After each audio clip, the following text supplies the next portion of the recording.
What's up, everybody? How the hell might y'all be making out? And thanks for tuning in to yet another episode of the Crash Bang Boom podcast. Today's guest is drummer John Sherman of Portland, Oregon's own Red Fang. Red Fang's new record, Arrows, will be released everywhere June 4th on Relapse Records, so keep your ears tuned for it all to drop it. In the meantime, check out the wacky video for the title track of the new record. John and I got to talk about adapting to a construction gig in the absence of touring, getting back into the woodshed in anticipation of playing shows, click track alternatives with Ross Robinson, Soundgarden, No Means No, and a whole lot more. So hope y'all dig it. Crash Bang Boom podcast can be found on iTunes Podcast, Spotify, Stitcher, Luminary, Google Play, Podbean, and Amazon Music Podcast. Feel free to check out any of the previous 200 plus episodes and give me a like and or a subscription or a positive review even. Shout out to my sponsor, New Orleans Record Press. If you're looking to release some vinyl, hit them up at neworleansrecordpress.com, where you can check out all the electroplating, mastering, design, packaging, vinyl coloring options, and they got the real-time quote generator to add it all up and keep tabs. They also print 12 and 7-inch records in 150 and 180 gram variants, and they do small runs of 100 and larger runs up into the thousands. So hit them up, and that's neworleansrecordpress.com. So let's do it to it. John Sherman, Red Fang, Arrows out everywhere June 4th. Crash, bang, boom. Crowds go mad with joy. Yeah! All right, I'm here with John Sherman of the one and only Red Fang, who has a new album coming out entitled Arrows, due out June 4th. John, how you doing, man? I'm hanging in there, man. You know, it's been a wild, weird year, but I'm hanging in there. I hear you. I was trying to think about the last time that I saw y'all come through New York. I was still living in New York at the time, having since moved in November of 2020. But I believe, and correct me if I'm wrong, was the last time Red Fang came through New York, was that with Torch and Whores, where y'all played a few gigs just within a few days? Was that one of the last times y'all were out there? Because I saw that. I saw you at the Williamsburg Music Hall. I've seen Red Fang a couple times, and it's my favorite venue. So I can, in all of New York, it's my favorite sound, and y'all always sounded so good there. Yeah, it's a great venue. But was that the last time y'all were in New York? Probably. You know, the last couple years have kind of been a blur. Yeah. Especially the last year and a half or so. But yeah, that might have been the last time we did a full U.S. tour. Yeah. Our guitarist David made this awesome database with every show that we've ever played that he could find. Really? How many shows are you up to collectively, according to the database? According to this, there's 1,051. Damn, dude. Yeah, I think that was the last time. I think so. And when was that? Because that's when I was trying to figure that out, like when y'all would have come through New York. It looks like late 2019, mid 2019? 2018. It's 2018? September 19th, Music Hall of Williamsburg, with Big Business and Dead Now. Oh, interesting. That was the last time. Well, in any case, I've seen y'all a couple of times at the Williamsburg Music Hall. Always sounded awesome. Always enjoyed seeing y'all there. I was just trying to place it myself because I wasn't totally positive, but needless to say, yeah, I guess 2020 probably a little bit of a different year for you and most people in the world. Yep. What have you been doing with yourself since getting off of that last tour, I guess, that y'all did? Recorded this new record, and we're all ready to release it, and then just tour all over the place all the time, and then COVID hit. So yeah, we shelved the record. Luckily, we hadn't announced a release date yet. Right. We'd planned on it coming out a year ago, last May. Wow. And all the tours got canceled, of course. Yeah. And everything just shit the bed worldwide. So totally. I've just been working construction for the last year and not being nearly as creative and productive as I want to be. But now that the record's coming out and the band is back to practicing and jamming again, I'm not working. Yeah. Quit Friday was my last day at work. Woohoo! So, congratulations. Yeah. So now I'm just going to get to work in the woodshed, you know, just trying to drum as much as possible and get ready for one day touring again. Yeah, right. Are there any projected dates in which you are thinking that you might get back, or do you not even want to jinx it? No, well, I don't want to jinx it for sure, but we have one date that's already been announced, Halloween in Nashville, Tennessee, Nice. which is far away from Portland. So I can't say, and nothing else has been announced yet, but there's a chance that we may play some shows on the way there and the way back. So Right. who knows? I Awesome. mean, I know, but it's just not been announced. So. Gotcha. That's cool, man. You mentioned woodshed. Do you have a place to practice in your house, or do you go to the Red Fang practice space, or can you shed in the house? Well, both. I built a little drum room in the basement a couple years ago, and it's great. And you would think that it would be like my salvation during this crazy time, but my wife's been working from home. I'm dealing with the same thing. We moved out here. I have a drum room. I'm like, fuck yes. And my wife is like, how am I supposed to work with cannons going off in the fucking house? Right. I'm like, well, what? I don't know. I don't know. There's only so much. It's a basement. There's concrete, sheetrock. I think it's coming in through the vents. So now I'm like Yeah. cutting off the vents with soundproofing and shit. But I don't know. Yeah, I don't know what to do. We did a pretty good job making it pretty quiet, at least for our neighbors and stuff. But if you're in the house, there's no hiding a drum set happening, like Totally. So I haven't been playing in the house as much as I'd like to, but now she has to go into the office a couple days a week. So Nice. now that I don't go to work, I'll be in there. And Nice. the band is getting back together a lot coming up soon. So, and our practice space is only like a mile from my house. So that's good. Awesome. When it all went down, were y'all still able to jam? It sounds like maybe not so much. I mean, I know that y'all have families and everything, and in those scenarios, the paranoia and concern around it certainly is heightened. That's what I was experiencing for sure. For sure. And we all wanted to play it safe. And we have, some aging family members that are quite immune compromised as well. So we didn't want to bring any extra risk into their lives. Yeah. So we didn't get together for months. We did start getting together a couple months ago with masks on just to see how it worked. Yeah. And it sucks playing drums with a mask on. It totally sucks. I tell you though, man, it was after not doing it at all for several months, it was amazing. Even though it sucked to have to wear a mask, it was still amazing just to get in a room with guys and play music. So Absolutely. So we're doing that, and all of us will be fully vaxxed soon, so we can jam maskless. There you go. At least be around each other with our masks off, I think. Right. Did you struggle at all not touring? Because I mean, you mentioned playing 1,000 shows. To not have that outlet, I imagine at some point that becomes a little bit of your identity beyond just being simply a musician. So For sure. You're working construction, and then you're in Oregon down for a year from not touring. So, was that a little strange adjustment to that? For sure, yeah, it was gnarly. Like this. Luckily, I had already got this construction job just to kind of bridge the gaps between touring, because we didn't really tour very much the previous year. Right. But I was like, it's going to be temporary. As soon as record comes out, we're going to be on the road all summer and into the fall. But all that got canceled. So right. Even the construction job didn't happen for a little while, right at the beginning of COVID. Mm-hmm. I didn't do anything for a couple months, like everybody. Yeah. Or most people. But then I just went back to that. It was stressful and depressing because I didn't know when, if ever, this was going to happen again. So yeah, it's hard to for me, it was really hard to try to keep the dream alive in my brain. Totally. Like, no, you're still a drummer and this is still what you do. But even though you're not doing it at all, it was tough. And it was trying to figure out like, well, fuck, man, is this going to be it? Is this do I need to figure out a new life plan? Right. But I'm not ready to do that yet. I hear you. Oh man.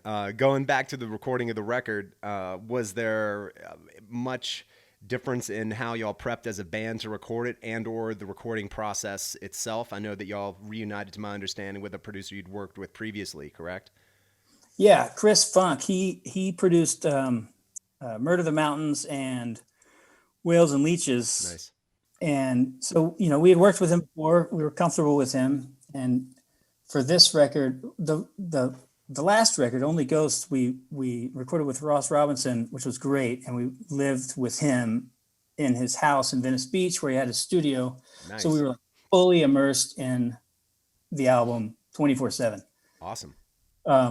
Which some of us dealt with better than others. I really enjoyed it. But this time, all of us, as you get older, it seems like inevitably there's more personal shit that you got to deal with at home. Yep.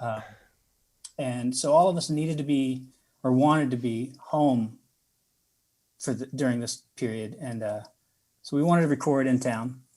And Chris had access to the studio that he's been running, that we recorded a single a while back. And we liked the studio a lot. And it's kind of state of the art, weird, cool studio. It's got a skate pool in it designed by Lance Mountain. It's like, that's awesome. It's not just a studio. It's got all these other cool perks. So, and he approached us about wanting to produce this record, and he had access to the studio, and it's in Portland. So we're like, well, yeah, why not? It's a no-brainer. It's easy, it's comfortable. And that kind of translated to through the whole like recording experience. This time it was just really laid back, casual, no pressure. We just kind of did whatever we wanted to do and had fun with it. Nice. Something I wanted to ask you, I don't know if on this record or if on previous records, do y'all use click tracks in the studio or do y'all just while out? Very rarely, mainly because we're just not that kind of band. Yeah, that's why I asked. I kind of figured. I don't have the experience of practicing with a click track very much and recording with clicks. So it's just easier there's a couple songs, especially slower songs, where we'll maybe use a click to get it started and then kill the click. But it does make it easier especially for those slower songs for those guys, if they're overdubbing stuff, Totally. if so they don't have to anticipate my wild tempo changes. Yeah. Ross Robinson, he had a really good method where we didn't have a click, but he had a mic dedicated to, it was pointed right at the snare, and it was like just a delay. And he would set the delay at whatever, tempo we wanted the song to be. So it followed me more than I had to follow it. Oh, wow. Every time I hit the snare, it would reset. So, but it was there in my headphones. No one else could hear it. Well, they could hear it if they wanted to, but that worked out really well. Yeah. Because it just kind of like you had that feeling there, but it's not like you had to catch back up to it or if you get off a click, especially for a drummer like me, it's hard to figure out how to get back on it. Right. And that method worked well because I didn't have to. It would just reset whenever I hit a snare. So yeah, that was pretty cool. That's wild. I don't know if I've ever actually heard of that previously. That's really interesting. We tried to recreate it for this recording briefly, but none of the guys in that studio had ever done that. And it was hard to explain exactly because I didn't know the technical side of how they were doing it. Yeah. So we abandoned that pretty quick, but right. But it worked great with Ross. Yeah. One of the things that I've been thinking is that, of course, I can't wait to see live music again because it's been so long. And I anticipate quite an air of excitement, both from the audience and the bands, to be getting out there and doing it again. For sure. But from the band's perspective, especially with drummers, I imagine getting back, given that excitement and pacing yourself for like an hour-long show, that might actually be a factor with some drummers getting back out there, having not done that and acclimating to the excitement of it and not overworking yourself with excitement within the first couple of songs and tiring yourself out, et cetera, Yeah, that's definitely on my mind. We're talking about, even when we were talking about doing some kind of live stream thing during all this COVID stuff, which we never did. But I was like, man, all right, but we got to practice. Cause I don't think about it that often, but like you get out of shape, like for real. Like physically out of shape, not playing drums, your body is not used to it if you don't do it for a while.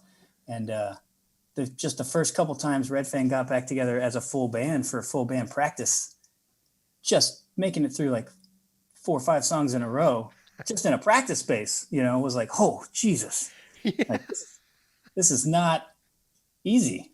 So, you know, and that gets amplified tenfold or at least when you're on the stage in front of people. So 100%. So yeah, we got to get back in shape for sure, but I'm looking forward to it. Yeah, man. You mentioned recording in Portland.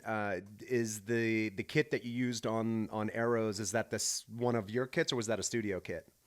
Yeah, it's my kit. It's a Ludwig Legacy Maple kit. Okay. The one that's in my basement right now is a classic Maple kit. I like both of them.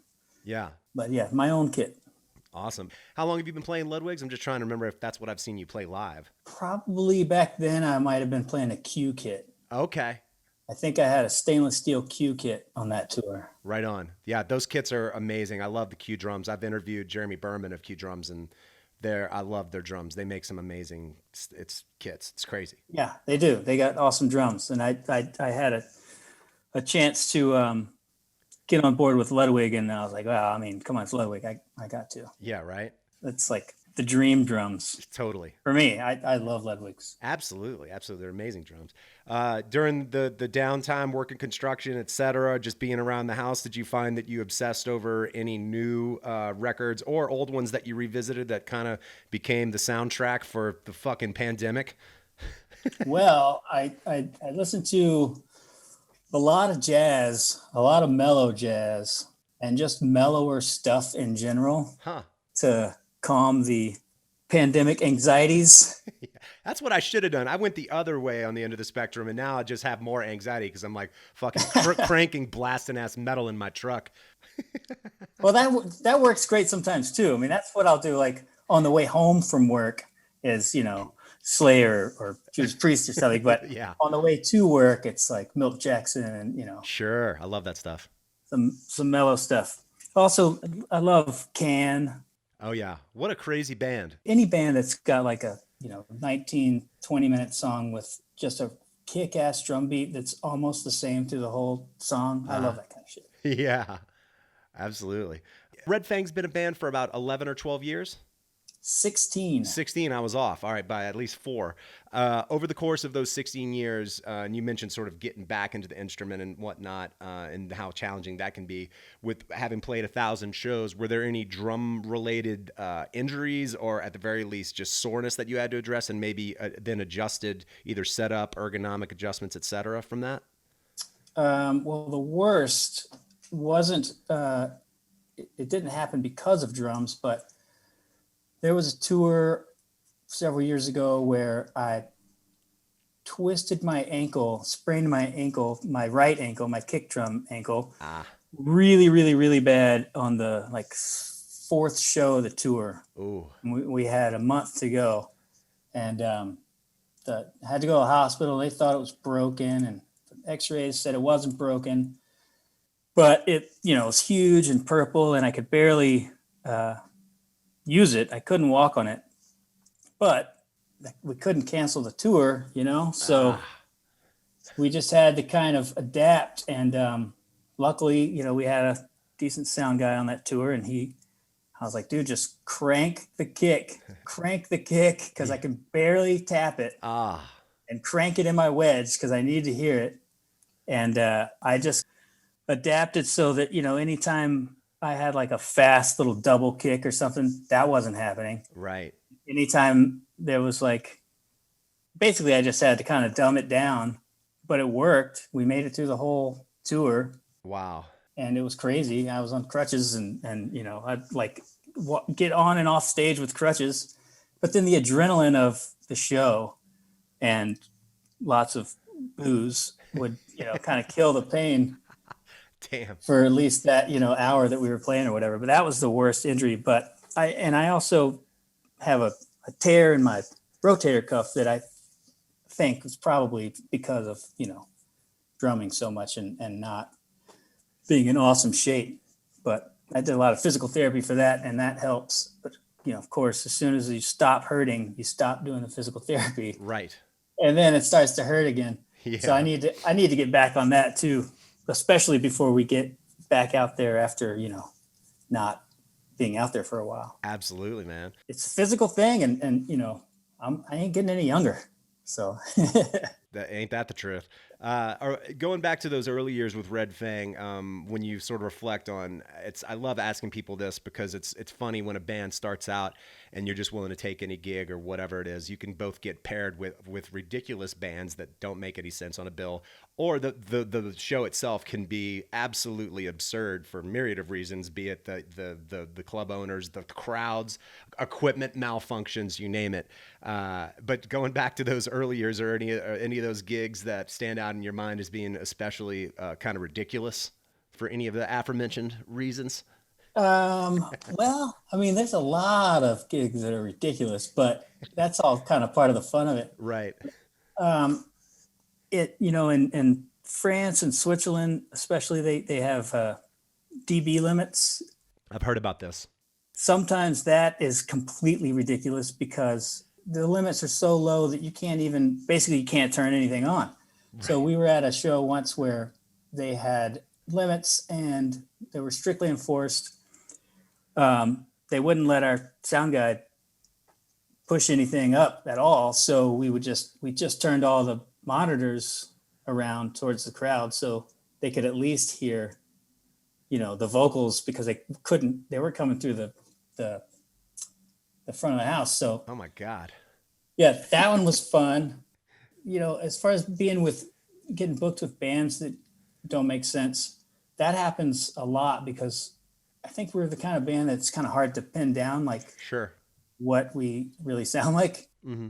So I remember one time we played this awesome festival in the Czech Republic I think it was Brutal Assault or something pretty gnarly. Yeah. And most of the bands were like serious death metal bands, like killer bands, but like we looked just like the biggest pansies compared to everyone else, and we were right in between Decapitated, I think. Wow. Yeah. And some other legendary, blast beat, crazy death metal band. And I was like, man, they're going to hate us. This crowd is going to eat us alive, but whatever, we just got to do it. And we went out there and just did our thing, and they loved it. It was great. Interesting. So don't trip yourself out thinking that you don't fit in. Just do what you do. And if you do it well and you believe in it, chances are people are going to dig it. Yeah. I mean, conversely, when I think about the pairing of Red Fang, Torch, and Whores, that tour that I saw with the three of you, I thought that was a great pairing. And sometimes it's nice to have some differences amongst the bands to just sort of diversify the bill. But I think that there were some mutual connections between the three of you while still being three different bands. And I thought that lineup was actually pretty awesome. Yeah, I loved it. That was like one of my favorite tours of all time. That was great. Yeah. Love those bands. Still do. Yeah. In addition, you mentioned Big Business. I could see Red Fang getting down with Big Business. Were there some other bands throughout the years that you felt were especially fun or just made for an interesting bill that you did some tours with? Oh, yeah. Well, definitely Big Business. We love those guys and have been good buddies with them for years and years. Lord Dying is a band from Portland. They're old pals of ours that we've known forever and did a lot of tours with those guys and always had fun. Yeah, I mean, we've been really lucky that every band that we've toured with, for the most part, has been awesome, both musically and, just easy to get along with, cool people. Mm-hmm. Well, I've heard nightmare stories from some people touring with bands where, they just didn't get along with the bands at all and had been the whole month on tour or whatever, or more. Yeah. And I can't imagine. That sounds terrible. But we've also, Mastodon's a band that we've toured with several times that, they took us out early on and we learned a lot from them on those first tours. They took us on a US tour, and halfway through that tour, they asked us if we wanted to tour Europe with them 6 months later. And we said, hell yeah. And that was our second Europe tour, but it was the first one that was huge. Yeah. And we just learned so much from those guys. And then to tour with them again several years later was awesome because it's like the same guys, even though they had become much more famous and just had grown and grown and grown. And they were still just the same nice, awesome guys. Yeah. Willing to share their insight on the biz, but also just willing to kick it and just chill out and be goofy dudes. Absolutely. with some of the bands that we talked about earlier being Big Business, Tours, Torch, yourselves, etc. Could you think of a band that is a more prominent influence amongst you, to my ear at least, than the Melvins necessarily? I feel like that is like the omnipresent, unshakable influence amongst some of those bands. Yeah. I mean, Whores might have maybe a little more noise rock, and Torch kind of has certainly their own thing. But yeah, Melvins is definitely like that for a lot of heavy bands for Totally. sure. Yeah. But also Jesus Lizard. Absolutely. And for us, for me, like it's like, and coming from my influences as a teenager and younger man, No Means No. Oh, dude, how good are they? Oh my God. Have you seen No Means No live? Yeah, a couple times, long time ago, and blew my mind. They're so good, so underrated, man. I love that band. I've played that because I would DJ and I would do these like punk rock DJ things, and I would always throw like some smoking hot No Means No track in, and these punk rockers be like, "Who is this?" And I just think it's so hilarious that somehow, like with all of the punk rock that they know about, they skipped over this band that to me shreds and is one of the sickest punk rock bands I've ever heard. And one of the best drummers ever. It's weird so that good. they slip under a lot of people's radar. Yeah. But and also, another drummer that I've always worshipped and not forget about, but I forget to like add him to my lists of influences. Matt Cameron's like Soundgarden. Oh, I give him props constantly.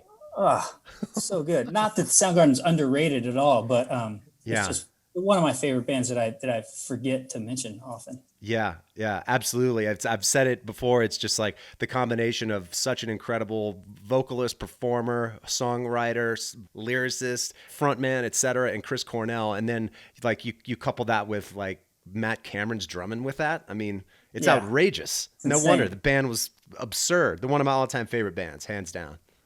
We played a festival where it was supposed to be Soundgarden was supposed to headline that night. And that was Chris Cornell passed away like 2 days before that festival. Man. And it was such a gnarly, weird bummer of a festival. And I was so excited too, because I've never seen him live. Wow. I was so excited about that festival because none of us wanted to play it. It was like it wasn't on a tour. We had to fly out and do it. And we were like, "Ah, man, it's stupid. All right, we'll only do it if we can do it on the Soundgarden day." Right. And we got that day. I was like, fuck yeah. And it was just the weird. And our set we only got to play 2.5 songs because of tornado. Whoa. Something came in. It like stopped the whole festival, made everyone go outside for like 4 hours. It was the shittiest. It was just such a bummer, man. It's like dark cloud, literally, figuratively. Yeah. So I never got to see him. Oh man, I saw him on the '92 Lollapalooza, and then I saw him again when they reformed and put out that record. I think it's King Animal. I could be mistaken on the name. So good. That's such a great record. It's got some badass songs on it, and it was great just seeing him back up there, seeing Chris Cornell, seeing Matt Cameron, seeing the whole thing. So thankfully, I was able to see him twice, But I talked to some of my friends in New Orleans when they would first come through early on, and no one hardly knew who they even were. And my friends' stories of seeing them in like some little club, and they were just like, "Who the fuck is this guy singing?" Like, what? What the hell? How is this possible? And who the fuck is drumming? I wish I could have seen that. Just like not really knowing much about him and just seeing him absolutely rip the place up. So I would have loved to have seen that, but thankfully, at least I got to see him a couple times, which I'm definitely thankful for. My God. Yeah. It's crazy. Amazing. Well, I guess going back to just you and your early punk rock days and whatnot, when did you start playing the drums, and why the drums as an instrument anyway? I mean, I was always banging on stuff just as long as I can remember. I just always was a hyper kid with too much energy, but it's the way it goes. Yeah. I mean, when I was in 6th grade and I could take an elective, I took band just so I could play drums, and I got, a snare drum. Oh, before that, I got sticks, and I had just different hardcover books of different sizes would make little different tones, so I just play on books. And then my dad helped make a shitty little drum out of an old popcorn tin, I remember. I got my first real drum set probably in 7th grade. And it was I wish I still had it. It was badass. It was a Slingerland Magnum, I think. Uh-huh. And the only time I've ever seen one like it is in that George Thorogood video for Bad to the Bone, I think. I think his drummer's got one. Really? It had 12 by 12, 13 by 13, 16 by 16 toms. 12 by 12? Yeah, and they were heavy. Wow. They were like heavy early 80s Ludwigs. I mean, sorry, Slingerlands. Slingerlands, yeah. And the matching snare, it was all canary white or kind of yellowish almost. Uh-huh. But, and the snare had this crazy throw off that was like it was like a big handle, and it somehow got fucked up. And I took it to the local drum shop in Raleigh, North Carolina, where I lived, and the guy told me it couldn't be fixed, but he would take it as a trade-in.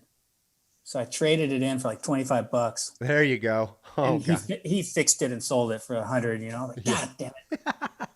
Yeah. I wish I still had that kit. It was awesome. Did you grow up down in the Carolinas? Yeah, I moved out here from North Carolina in 2001. So I think I was 25 when I moved to Portland. So Wow. First 25 years were in North Carolina. Wow. What was the impetus? Why Portland?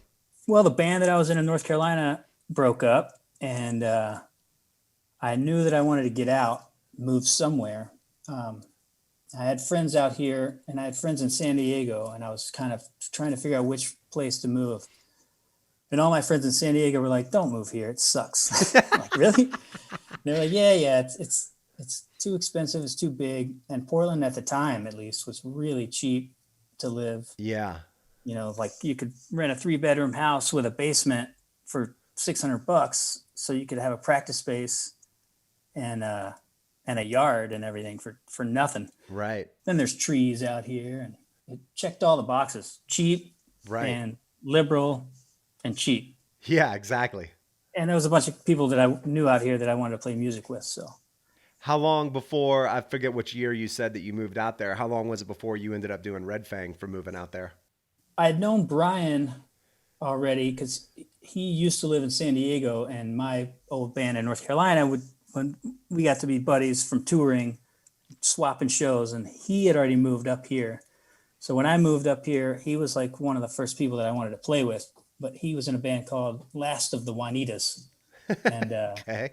and they were awesome, but he was like, all right, we'll start a band just so, you know, you can get out there and people will know that you're in town and you can find somebody else to play with. I was like, yeah, sure. But I knew it. I was like, I'm keeping you, dude. I'm not letting you go. Yeah. So we started a band called Party Time. And, and then when David, he had been in my band in North Carolina, when he moved out here, we just told him that he was in Party Time. He didn't really have a choice. Yeah. Then when that band broke up, I started playing with Aaron, and we were trying to figure out who else to get in the band. And I'll say, well, let's just get Brian and David. We've all been playing together in one form or another for a long, long, long time. Right. So I think Red Fang probably started in, our first show was New Year's Eve, 2005. Wow. Right? Something like that. Mm-hmm. So, yeah, but I mean, I started playing with Brian as soon as I moved out here, and I'd already been playing with David, and the rest is history, as they say. Wow. And that first record that y'all put out, what label was that on? Because are y'all still with Relapse? Yeah, we're with Relapse. But the first record came out on a label called Sargent House. Oh, yeah. At first, it came out on a label called Wantage out of Missoula, Montana. Whoa. And they just made 300 pressings vinyl. And there was an extra song on that record, a cover song on that record. And then when Sargent House put it out, they didn't put out the cover because didn't want to deal with cover song royalties or whatever. I don't know how that worked. Yep. And that was only a 1-record deal with Sargent House, though. And then Relapse picked us up for Murder the Mountains and beyond. Nice. So I guess those Arrows makes 4 full lengths on Relapse. Yep. Arrows will be our 4th with Relapse. Awesome, man. Yeah. Was this your first band from the sounds of it that was signed and could tour and it could become a bit of a life for you to that extent? For sure. I mean, I was always in bands that would tour, but it was, I would book the tours. And, Yeah. I remember back in the day booking tours with, sending out cassettes. And Yes. stuff. Snail mail. Be like, I hope you got it. They're like, no, we didn't get it.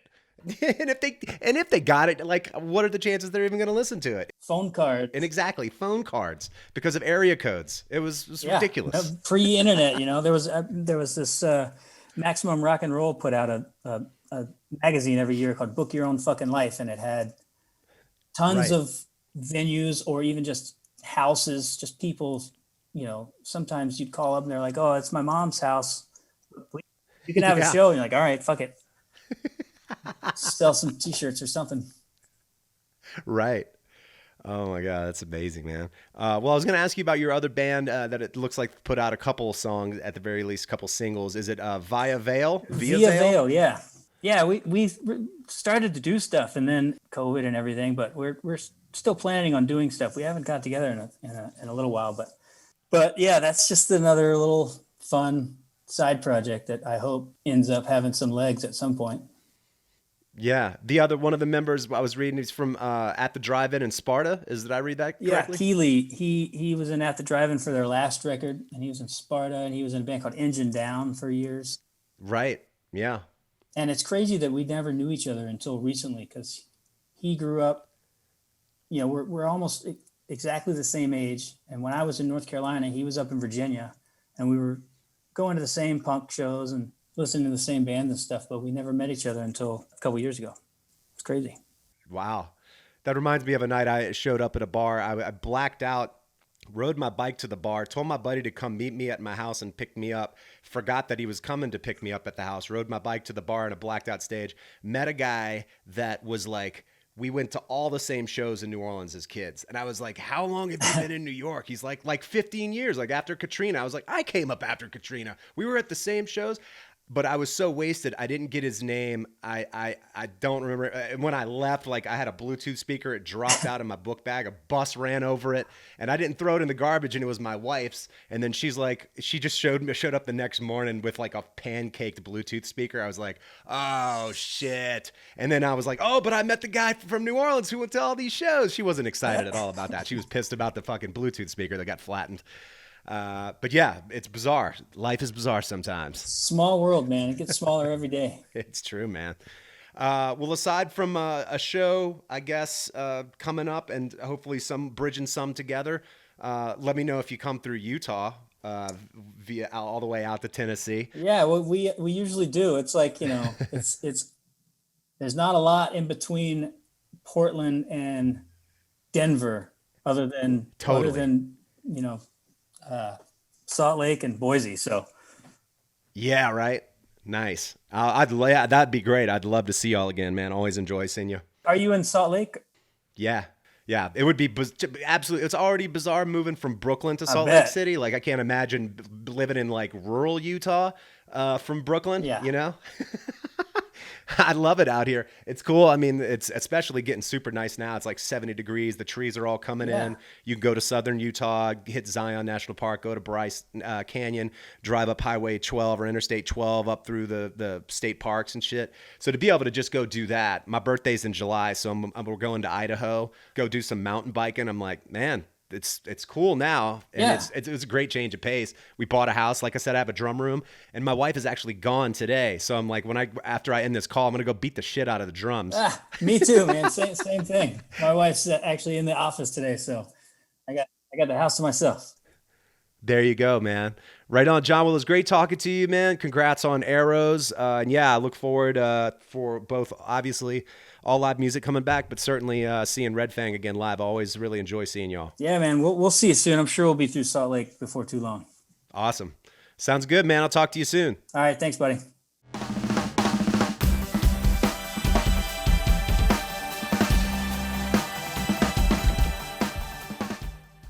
All right, everybody, thanks for tuning in. Thanks to John for rapping. Definitely been a fan of Red Fang. Always enjoy seeing them play live, and hope that I can see them soon, now that I'm all vaccinated and ready to rock the fuck out.